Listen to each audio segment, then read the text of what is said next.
Just a reminder, you can catch me recording this podcast live on AMP. AMP is a new live radio app that lets you call in and chat with me in person while recording.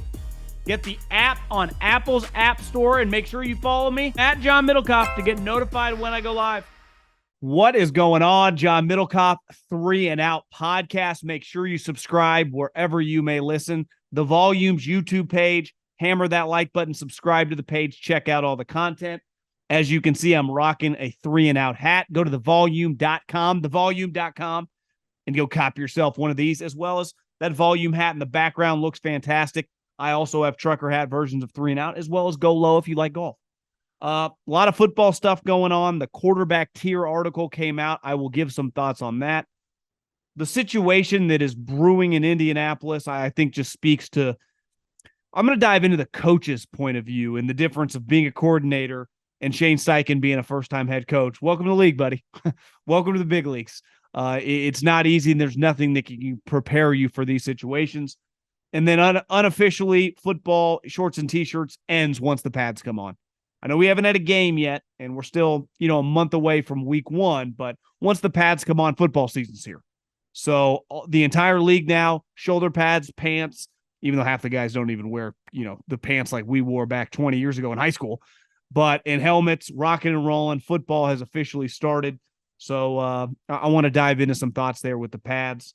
A lot coming up today, and we will have you covered moving forward, a lot of football stuff just because it's football season.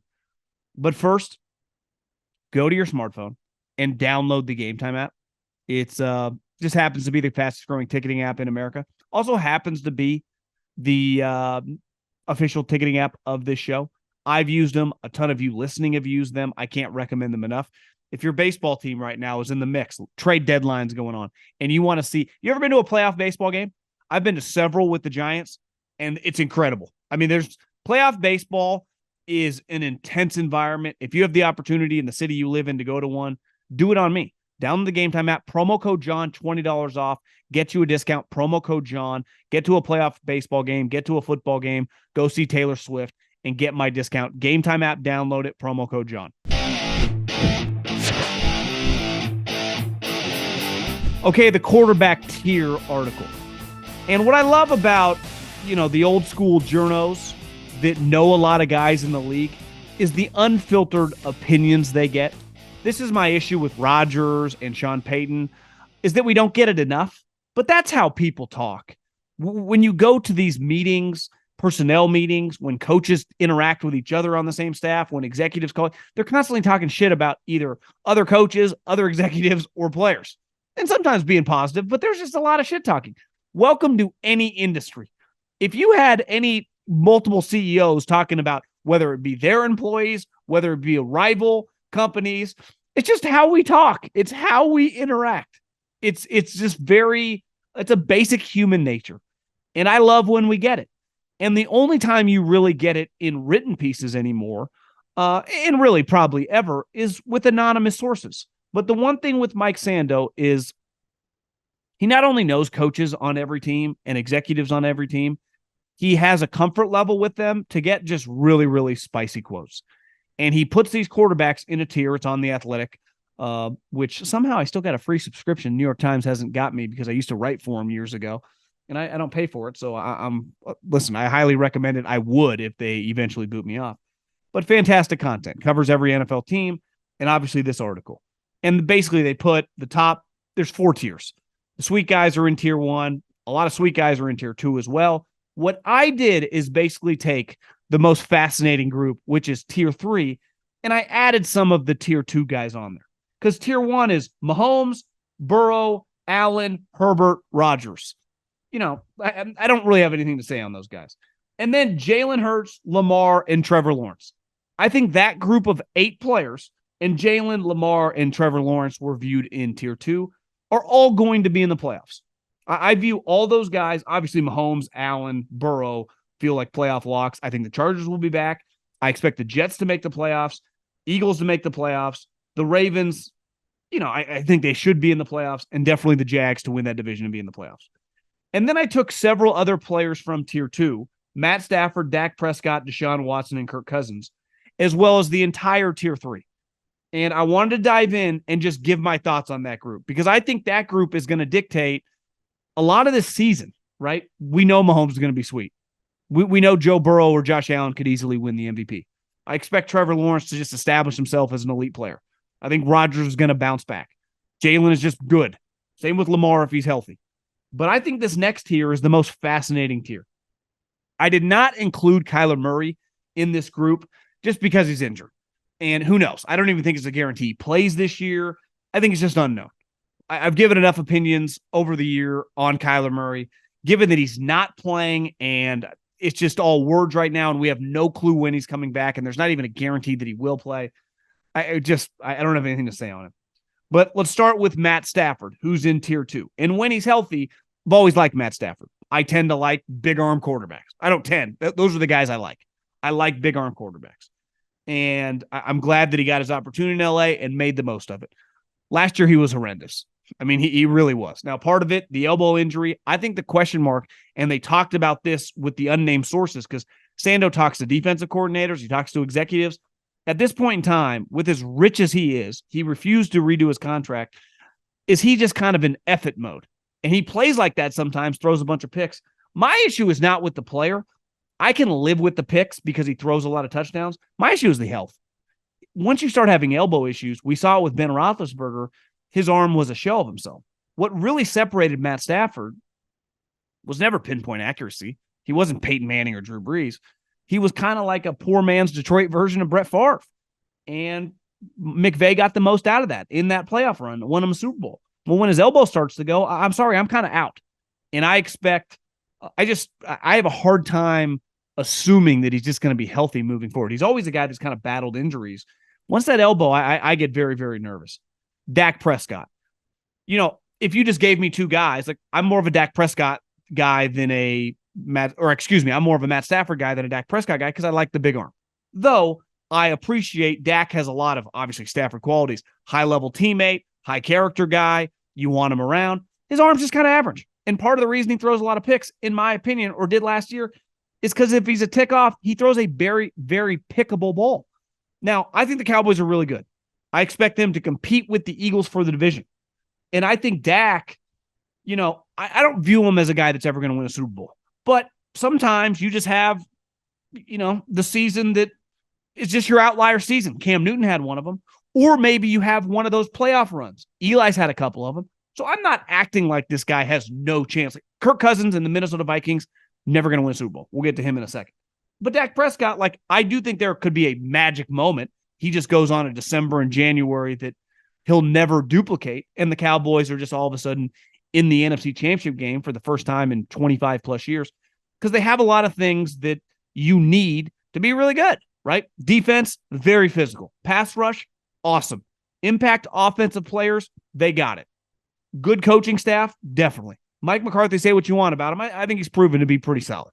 Now, is he good enough in the playoffs? We've talked about that before. Time will tell. But I think he's one of the great kind of swing guys this season, right? Does he bounce back and have a little bit better of a season and get hot at the right time? Because last year, listen, it was clear Tampa sucked. But when he has that 5 touchdown game, it's like the greatest statistical performance of his career. You're like, can he parlay this? And then he runs in the 49ers, and the answer is no. Deshaun Watson, to me, totally fascinating. I had someone, I think, DM me, like, have you seen his TikTok? I'm like, you know, I can only do so many social media platforms. That was one that never really got going with me. So, no, I haven't seen him. And this guy's like, it's a little weird. And listen, like Deshaun Watson after the massage therapy thing, like, we got the guy red flag. But as a player, I always thought he was a little overvalued. Like, I never viewed him as a top 5 guy, but he was clearly really good. Now, is he $230 million good? No. But is he as bad as the guy we saw? One comment in this tier article from a defensive coordinator that played him last year was basically like, he stunk versus us. He looked like a guy that was really shaky. And I think the question mark is that just all the time off? Was that all the pressure? Was that just everything surrounding him? Or is this a guy that those days in Houston, he's not going to be as good? And the one thing a couple executives said that his talent level, you know, he should be able to get it back. I don't know. My opinion on it I would expect it to continue to be weird. I would not feel comfortable like betting on the Browns, but him specifically to just be some elite player again. Could be wrong. Time will tell. But I would bet on it continuing to just be really weird. Bad as we saw last year? Probably not. Hard to be that terrible. I mean, in that stretch of games, he was probably one of, if not the worst quarterback in the NFL. I don't expect that. But is he more likely to be like the 15th best quarterback or the 6th? I'd probably bet on 15. Cousins. If you watch the quarterback documentary, he's an easy guy to root for. He's better than we all think, but has some limitations. Athletically, never going to be able to pull things out of his you-know-what, right? But I think he's maximized everything he's had. He's made a ton of money. I expect him to have another good statistical year. We'll see if their team can be better. I think they got Brian Flores, their defensive coordinator. I'm a guy that's writing him off as a team, but maybe that's stupid. Wouldn't stun me if they win 10 games. Just an easy guy to kind of, we know what to expect. Like, we know what to expect with Cousins, yet with Dak, and I just said it, like, our expectations are higher, maybe because he's a better athlete, doesn't have a better arm. I think both those guys are just fall into the same category. Dak feels more likely to rattle off playoff wins if he's ever able to pull that off than Cousins, but, you know, time will tell. Then there's this group of, last but not least on this group, Russell Wilson is just fascinating, right? To me, last year, was he injured? Was he fat? Was he just feeling himself?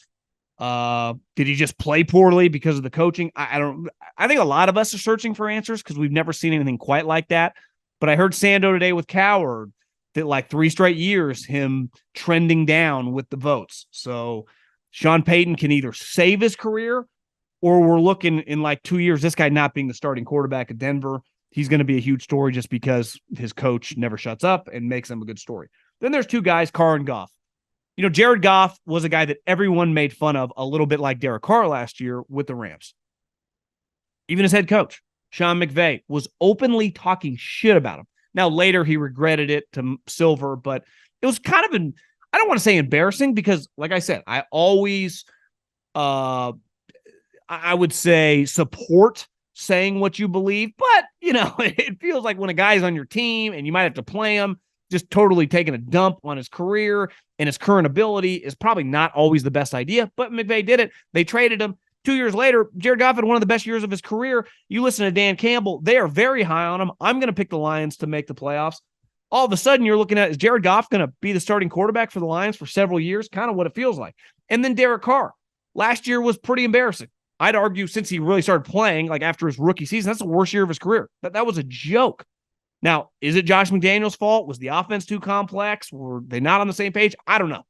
But what I do know, 0 excuses not to win the division this year with the Saints. 0 excuses to not be the best quarterback in that division. 0 excuses to not be a really solid player for the Saints with that team and be a playoff team.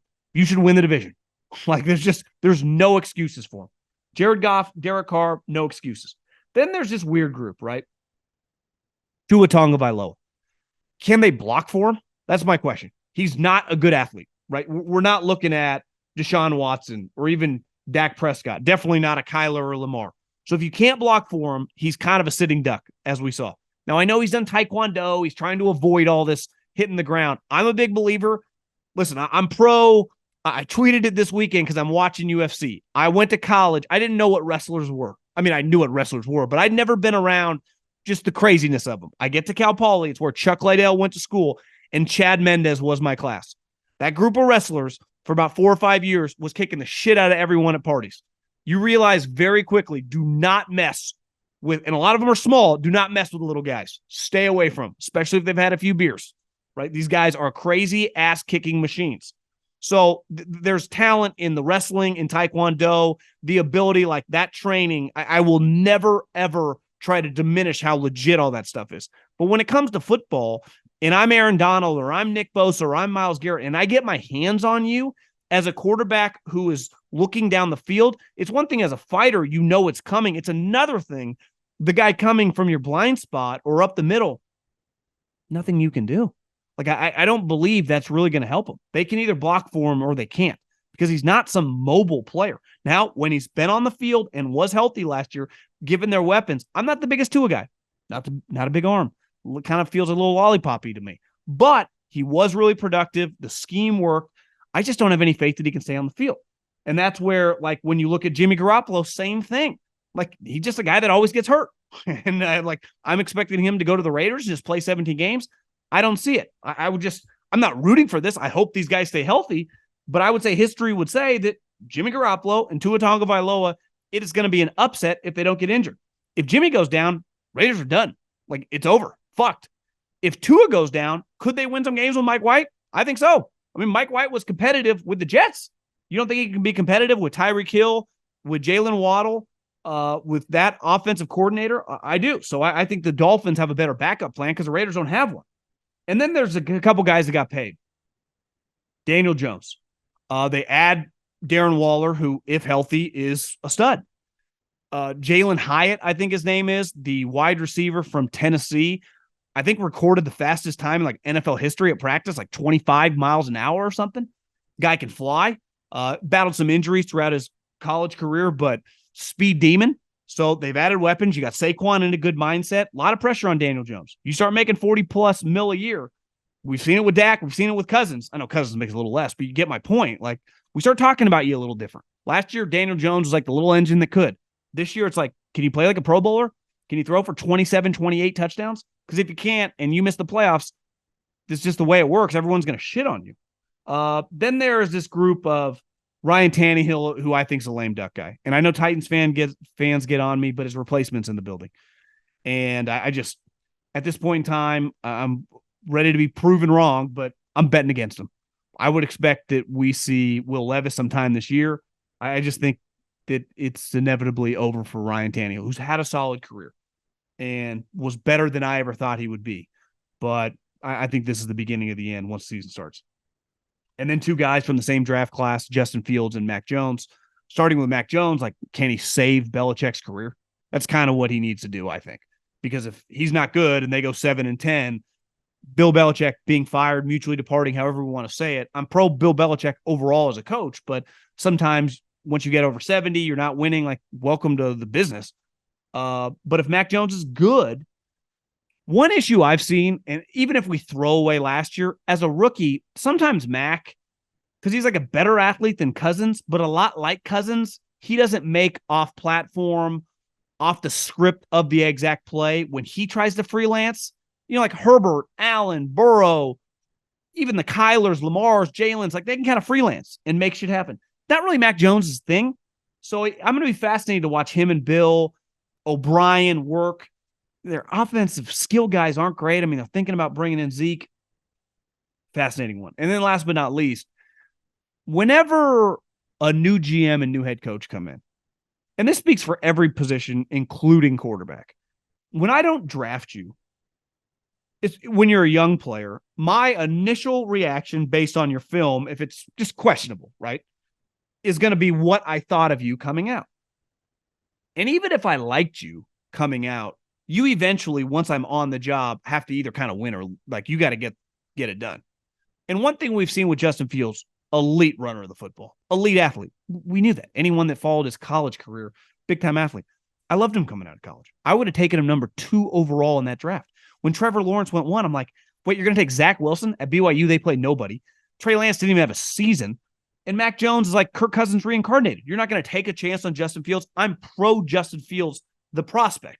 But eventually prospects turn into players. And what we've seen so far, it hasn't been good enough throwing the ball. Because the only way for them to go all in on this guy after this season, 1, they got to win games. And 2, to win games, you got to pass in this league. Now, you don't need to throw 300 yards every game when you can run, but he's going to have some 250, 275-yard passing games. If they're better this year, they're going to be, just because it's the NFL, 17-17, fourth quarter, 3rd and 9. Look, you completing the pass or you're not? I don't know. That's what's fascinating about the NFL. That's what's fascinating about the quarterback position. Like, ultimately, Jared Goff last year started doing it, right? And the reason the guys are in tier 2, Cousins can do it. Dak can do it. Obviously, Stafford, when healthy, can do it. That's how you kind of move up in tiers. And if you're not able to do it, it's where you trend down. And then in a year, you're not on the team anymore, and they're drafting a quarterback. So that tier of kind of group of guys, like, I know the top guys are sweet. Like, I'm expecting more fireworks from all those guys, right? But it's that kind of group of tier, and especially the high end, like Dak, most eyes are on him, I would say. But then even through the Genos, like, is Geno just going to replicate what we saw last year? Like, is that going to happen again? Duplicate? Is he going to throw 30 touchdowns? So 60 touchdowns in 2 years? I don't know. watching reading the article, one, I think, defensive coordinator said he didn't think it was a fluke. I don't know. I mean, their team's pretty good. They definitely, it looks like Jackson Smith-Njigba is going to be an excellent player. Witherspoon, like they've added good young talent over the last couple years. Even though Charbonnet, the running back from UCLA, I think I saw a headline, he got injured. But that's part of football. If Walker's healthy, the offense is situated. He's an easy guy to root for. But I'm just kind of fascinated by that entire group of the middle tier of NFL quarterbacks. I always say this, and I believe this to my core, is that and I understand why people in a coordinator position want to be a head coach. It pays a lot more. Now, being a coordinator in the NFL pays a lot of money. They're all making seven figures, and a lot of them make $2, $3, $4 million. But being a head coach immediately gets you a 4 or 5 year contract at $7, $8 million starting, right? And then if you're good, that goes to 12 quickly. It changes. You become player rich. I mean, that's what it is. And you're 40, 45 years old, so you're more equipped to, handle the money, right? So I can't even imagine being a 23-year-old kid and getting $50, $60 million, the dumb things I would buy. You are much more equipped to handle money the older you get. So these coaches that are in this position, it's game-changing money in the NFL. But you get paid a lot more for a reason. It is a lot harder to be a head coach. When I'm a coordinator, offensive or defense, and a player on my side of the ball, let's say a running back or a defensive lineman, whoever, gets a DUI, has a contract dispute, shatters a leg, whatever, kind of out of my control, right? It's not my choice who we pick to replace that player. I don't have to get in front of the press if it's something really bad, right? A domestic dispute. A couple years ago when Ruggs got in the thing, like the head coach is the guy in front of the cameras when it's the ugliest or when it's just the most adversity and has to answer the questions. The coordinators just do not. A head coach talks Wednesday, on Friday, and then again after the game. And it's smart. In the NFL, coaches are, especially a large percentage of them, are very famous. And they're huge characters in this whole television show that is professional football. So you want them to talk as much as possible. Coordinators talk once a week on Thursday. And Belichick doesn't even let him talk. He talks for him. But Shane Steichen, who is a guy I'm rooting for, he's from Sacramento, played college football at UNLV. I've kind of been following his career ever since he was with the Chargers. What he did with the Eagles was awesome. I mean, as a coordinator, the guy was an ass kicker. And that's a big reason he got hired, right? He proved that he can scheme the offense and work with the quarterback, which as a coach is the most valuable skill you can have. But when you become the head coach, the moment your owner, who has, a history of drugs, who's kind of a loony, starts publicly creating chaos with your star running back, that's now your problem. Like if that happened in Philly, that's on Howie and Sirianni. You just have to figure out next man up, scheme the offense. Now you have to answer for it. And every question you get, probably until this is resolved in a press conference, is what's the latest with Jonathan Taylor? What's going on with Jonathan Taylor? Have you spoken with Jonathan Taylor? Have you spoken with Mr. Irsay? Like you don't really get that as the coordinator, because ultimately as the coordinator, maybe an agent texts you about like, I love what you're doing with my guy or felt whatever. As you're the coach, the agent is texting you like, get my guy, figure out this problem, help my guy get paid. Like, can you fix this problem? It's on your shoulders. So there is I gave Gutekunst a lot of credit last year with the Rodgers situation. They don't teach you that as the SEC scout or as the pro personnel director. You might have a front row seat because you see your GM dealing with it, but ultimately it doesn't fall on your seat. There is no training ground for these situations, right? When Pete Carroll or Andy Reid or Bill Belichick or Mike Tomlin or any of these coaches that have been around forever get a crazy-ass situation, they've dealt with it before. Not that it's comfortable, because it never is. Not that you want to deal with it. You don't. You want to be coaching football. But let's face it, anytime, I don't care, anyone listening to this, in whatever profession you're in, anytime you have experience going through shit in that industry, you kind of at least know what to expect or know how to manage it and get through it the next time you see it. You're more comfortable with dealing with the chaos.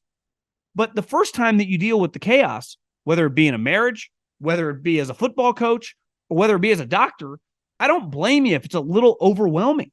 And I can't imagine Shane Steichen is like, what am I supposed to do? I'm not the boss. I want Jonathan Taylor around. Clearly, we're better with him. I kind of agree we can't overpay this guy, but I'm going to be a better coach if he's in the backfield with my rookie quarterback, who I'm trying to nurture, who I'm trying to improve. I sent that picture or that video that went viral the other day to one of my buddies in the league. I'm like, look at this. And he's like, yeah, we all know that he can do that. Can he just complete basic routes? Like, his problem has been the layup throws. No one questions the physical capabilities to do all the freakish shit. It's, can he just hit an out route on 3rd and 7? Like, yeah, well, that's Steichen's job, to have him corralled and mentally prepared and physically ready to go in that situation. It's easy to do with Jonathan Taylor in the backfield. And because of Irsay creating all this public chaos, which is just not really healthy for anyone beside Jim Irsay to kind of vent it out, which, like I said, he's not totally wrong, but handling it that way just makes it more difficult on your rookie head coach. So buckle up. This is why they pay you the big bucks. And last but not least, the pads. I hear a lot of people around football that say, everyone gets so excited about guys and OTAs and early on in training camp, and none of it matters.